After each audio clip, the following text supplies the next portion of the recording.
Good morning. This is October. I keep thinking about October. I don't know why. December. This is December 17th of 2010. A couple of weeks right before Christmas. And I know everybody's thinking about Christmas though, but I had a thought come across my mind. I want to be like some of these other YouTube stars out there that basically have some kind of commentary always going on, you know. And today my commentary is talking about, I want to talk about investors out there that haven't gotten started yet in their investment career. Ones that bought courses off of TV, like I did. I bought a course off of TV. And like anybody, when you pay for education, you believe in it more. You want to, you know, put it to work. You know, anybody that hasn't paid for that education, you're going to knock you down, talking about, oh, that stuff don't work, or whatever. Only real way to show people that if it works is to get out there and do it. And the reason y'all haven't gotten started yet investing in real estate, if that's what you want to invest in, that's the area I'm interested in. I think a lot of people have an interest in real estate. The only reason why y'all haven't gotten started yet is because you're too busy. You know, you're okay, I'm going. Boy, people still in a hurry out here. Anyway, the reason a lot of y'all haven't really gotten started yet is because of the reason I haven't never gotten started.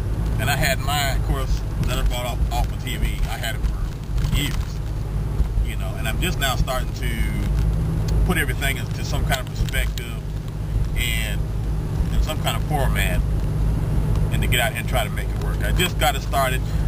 If you've seen my other videos with the tax properties, and I was going inside some vacant house, that was a tax delinquent property. That didn't have nothing to do with foreclosures. But in a way it did. It was a tax foreclosure. You know, and I did a little sweat equity on it, and I ran it in the ads. Somebody got interested in it, and I'm surprised it did, because it's not really in the, you know, the utmost of areas, you know, and basically what you call flipped it. Didn't do much of nothing to it, you know, as far as getting off into the real heart and soul of the, you know, the rehab process on the house. You know, I was thinking about fixing up living in it, really. But anyway, now I'm on to, I developed the format of how I was going to do that, you know, looking up the properties, getting familiar with my state's tax process, learning, you know, reading and learning and understanding the tax laws or whatever. Now I am looking into pre-foreclosures, you know, so I'm getting a format down with dealing with pre-foreclosures. You know, these are homes that haven't quite yet made it, or have been taken back by the banks, so to speak. And what I mean by format, I need to find a way to find the people. I need to learn how to get their address, which I've already done. I found a website to get their address, and I found websites to track them down with their phone number. The way I can get their phone number, you know, sometimes they'll answer the phone, sometimes they won't, sometimes the phone will be disconnected. You know, so I need to develop another format. How am I going to contact them if the phone number is disconnected or they don't have a phone at all? You know, so you know, the reason I might want to do that, if there's a lot of equity in the property and I think it might be worth my time to track them down, then I'll do so. You know, but a lot of things they ain't going to teach you in the investment courses that you buy off the TV. You know, Robert Kiyosaki, Dean Gracioli, and my favorite, Ron LeGrand. You know, they never tell you how to narrow things down into a perfect format, but there's some tools that there are tools that they tell you to get, like a camera, cell phone, you know, and a sketch pad, and so forth, and all this stuff. You know, those are necessary tools just the same. But to reiterate, I'd like to say the necessary tools y'all need to get is a notebook, piece of notebook paper, or a little bits and pieces of paper if so need be. But what will work best for you is a notebook and a pen, you know, and that's basically it. And a source to find the leads. You know, everybody's connected to the internet. If you got access to the internet, that's the best source to find leads. You know, your local paper, if you're going to try pre-foreclosures, your local paper in your town will publish these foreclosures in that newspaper, you know, and that's where I get my leads from. And I like to really, you know, talk strongly against these websites out there that want to sell you information like pre-foreclosures and foreclosures. You know, you can look these up yourself. You don't have to pay nothing. Why pay something when you don't have to? Besides, I found that a lot of information is misleading. It's not accurate. It's inaccurate information. I want to save y'all hours of time. You know, so if you guys are too busy working day in, day out, go to work, go home, go to work, go home, I can see why you don't have time to really get started. You know, in with that all that investment material you got, you know, you read up on that's laying around your house and everything, you know. So you really got to get started on it. You really got to make some time, not just to study, but make some time to take action on a lot of those courses you have. You know, so and I like those. You know, of course, I ain't doubting that they work. You know, the thing is to try it and just give it a good try to see if it works. Another thing that where people fail at is not the repetition. There's this thing called the law of averages. There's this thing called the law of averages. That means if I talk to 10 home sellers or 10 people that or 10 leads, you know, I will probably get turned off by all the unmotivated sellers out there.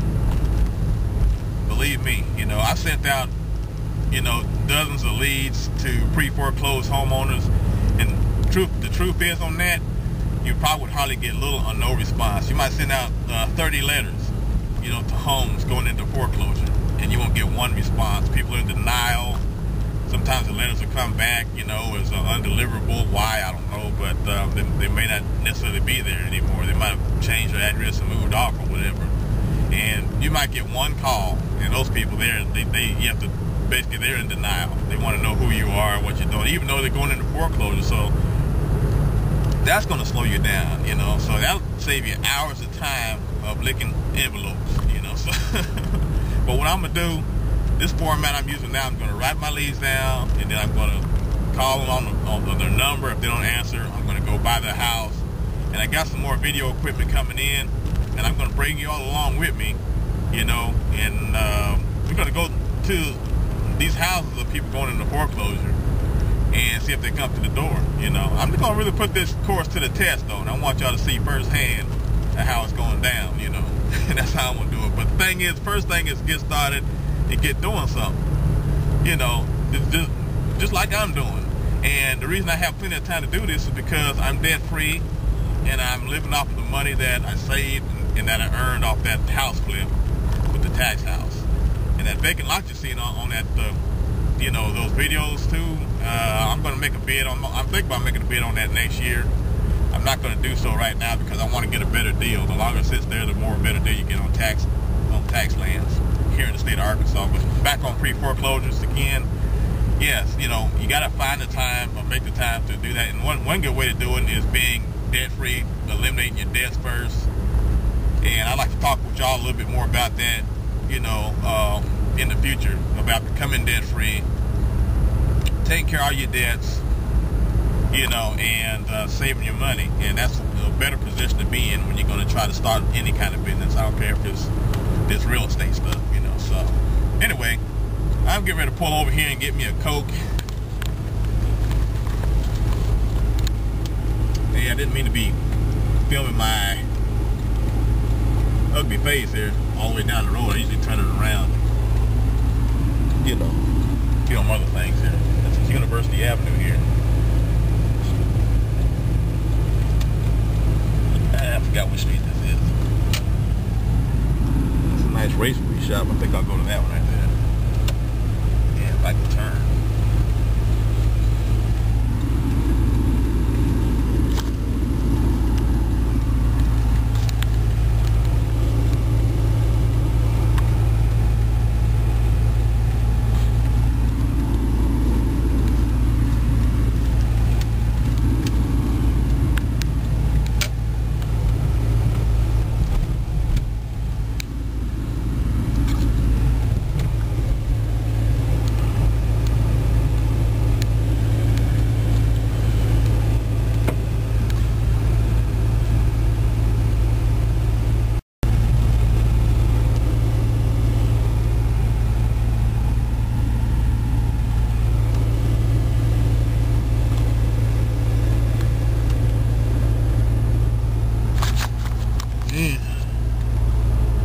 long line in there, boy. They slow.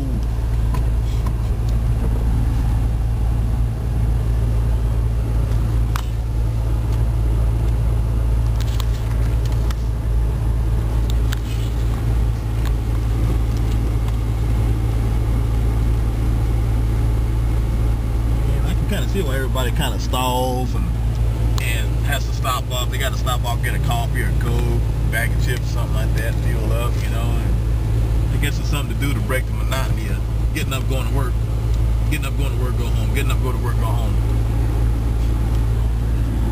Been there, done that. In a truck. Of course, I was already at work. When I open my eyes, I'm at work. That's how it is driving the truck.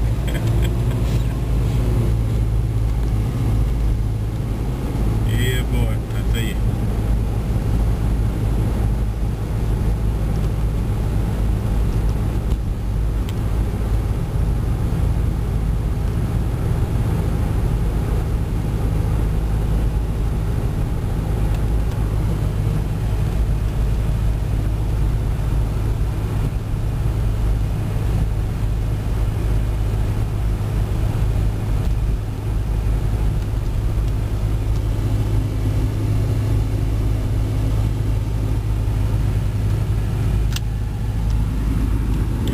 Work for them. And the guy in that little bob truck right there, yeah, it's the work for them. I wonder if I know him.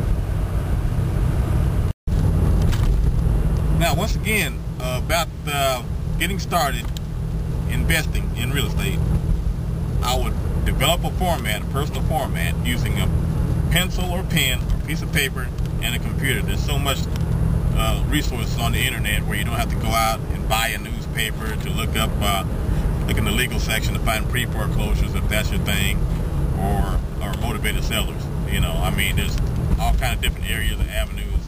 And starting a business in general, I would say basically the first thing first is to pay all your bills. That's the order in which you should become debt free. Pay your bills first, and then try to grow your bank account later. But grow your bank account to a point where if you lose your job or you quit your job, you can last a little while. You know, you just won't have to quit your one job and go straight to the next one, though. Because one thing, your job is the main element that's holding you back from starting a business. Of course, we need our jobs. And I ain't saying quit your job to go for your business, though, because that has been tried. A lot of people have failed like that and had to scramble back off to work. But see, if you got your savings account in a moderate amount that can actually support you, you know, while you're in pursuit of starting an investment career or investing your money in any type of business you want to go into, you can last longer. So if you're not paying bills out of your savings because you're debt free, then you can live off of just a trickle of your savings. You know, and how do I know this? You know, so yes, to reiterate, in the real estate, as far as your investors are concerned, you got Carlton Sheets course laying over there in the corner that you had for several years. Pick that thing back up and develop your format of how you're going to make it work. You know, with a pen, a notepad, gather your leads, write them down, and I would start with 10 leads at a time. Write down 10 of them. You might find a source that gives you so much information, you're going to be excited, you're going to try to write down 50 or 60 of them. But you got to write down just a few of them, you know, the addresses, you know, of these people, their names or whatever, and then you do 10 of them at a time and get familiar with your format.